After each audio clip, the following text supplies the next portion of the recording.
Hi everybody, welcome you all. So today we are going to start a new chapter which is based on Python as well as MySQL. Guess what? We are going to connect our front-end application, that is a Python application, with a back-end application or a database, that is MySQL.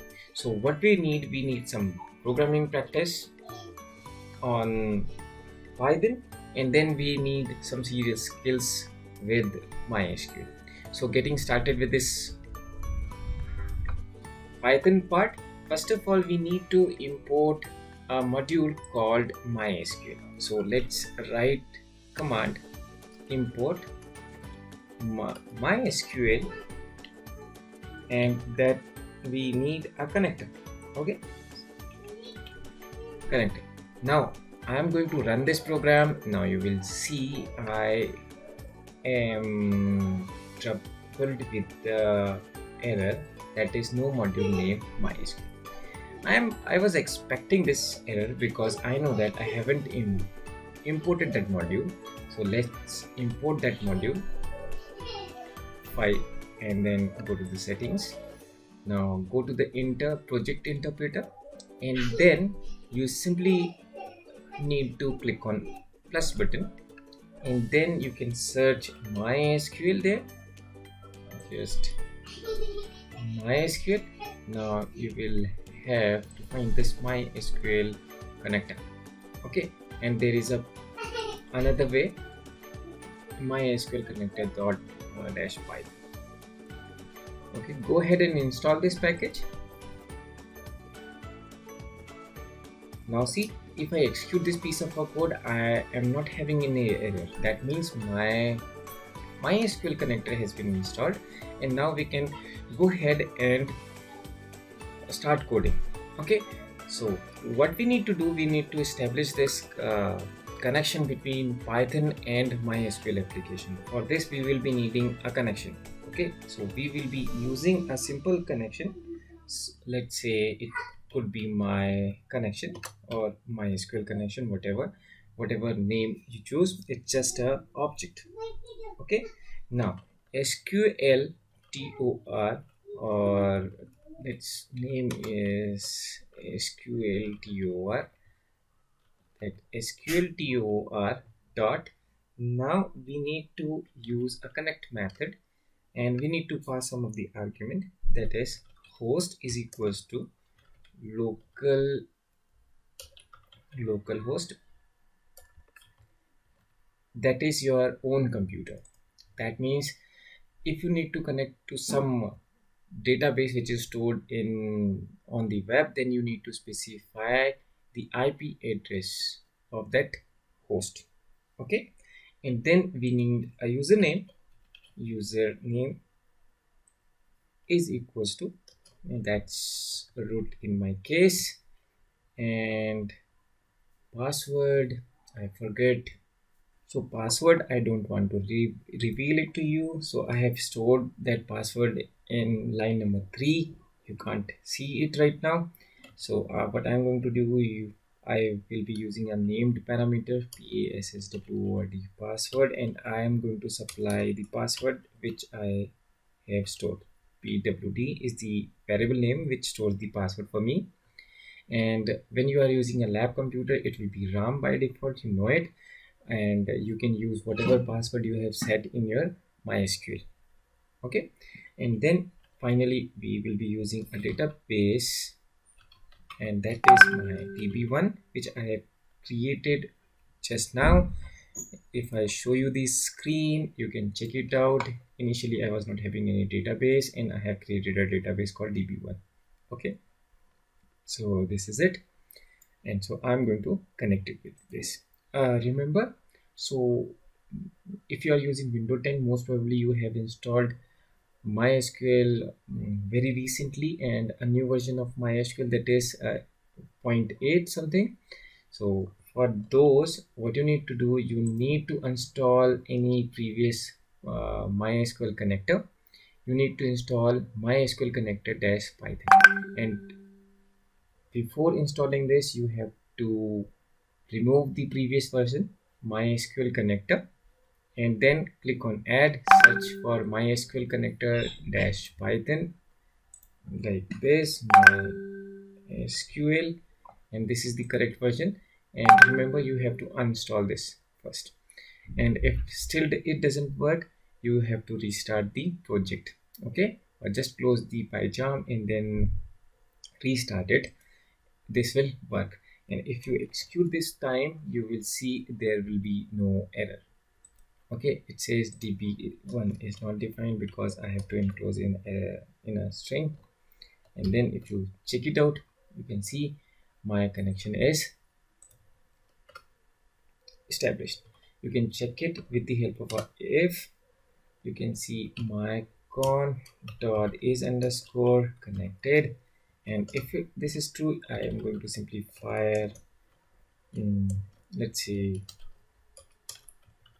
connected to my SQL. Okay, that's perfectly fine, and then execute this. You can see connected to MySQL, so that means my connection is established. Now we have tested the connection. Now what we need to do, we are going to create a cursor. So to create a cursor, you need a simple variable. Let's say cur as our cursor is equals to my connection dot cursor. Okay, so this command will create a cursor. So what is actually a cursor? Cursor, what happens when we execute a query is we are going to get multiple records from the table. Okay, for example, let's say we have executed a query called select district from emp, then all the records from that table will be fetched and stored in my memory that can be accessed by the MySQL. But the problem is you may want to access these records one by one.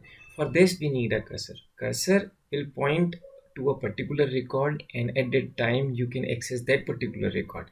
So you can say that when we have a table, we have n number of rows, and cursor will point to a certain row, and that row we can access. And when we execute next method, it will move to another next row, and now we can access that row. That you can see, for example, these are the number of rows, and cursor will point to a particular row, like let's say row number 4, and on execution of a next, it will move to the line number 5, then on next line number 6, and similarly in the reverse order by using a previous method.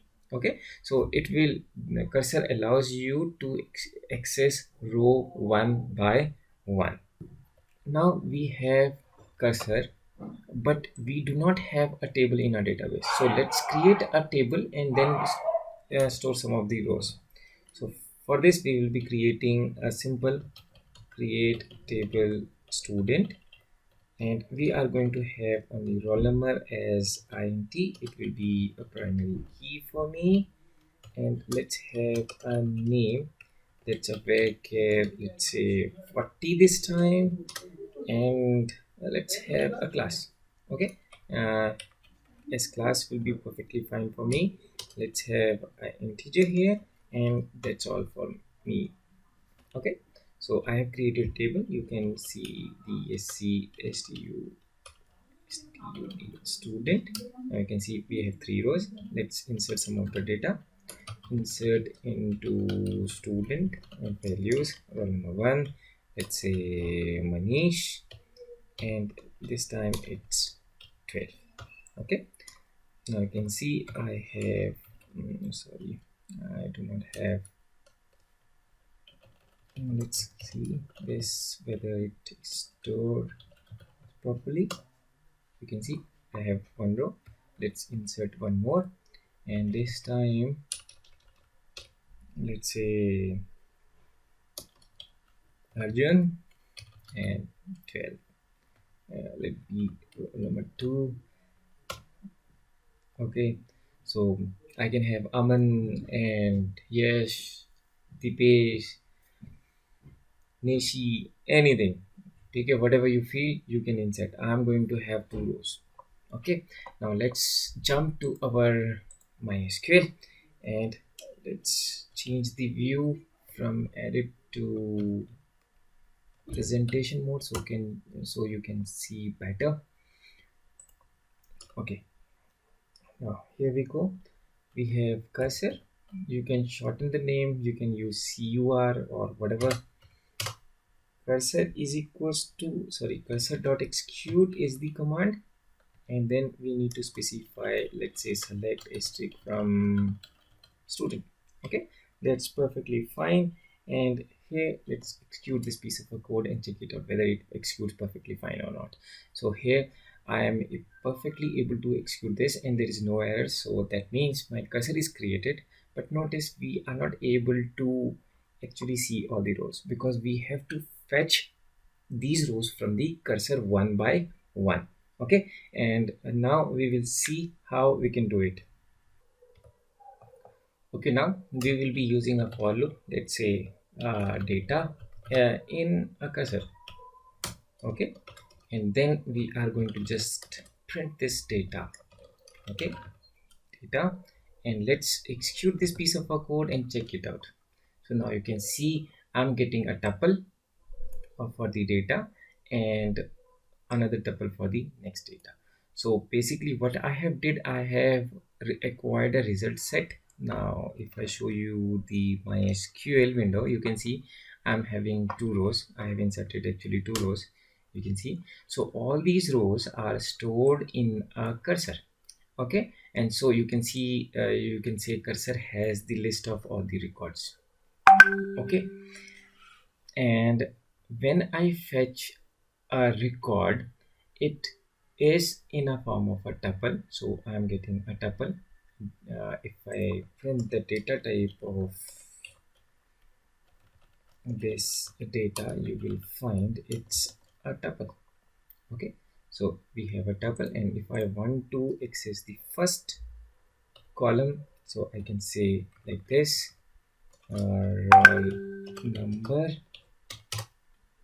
like this, and you can see now only roll number is printed. And if I want to print a name as well, so name, let's say slash t comma, and now data, it's one. Okay, so you can see name Manish, it is not looking that nice. Let's have a slash n this time so that it changes the line, and now you can see. And let's get rid of this and see. So I'm able to fetch a record one by one and in a perfect format. Okay, so this is all for the day. Hope you will be able to configure and execute a simple query.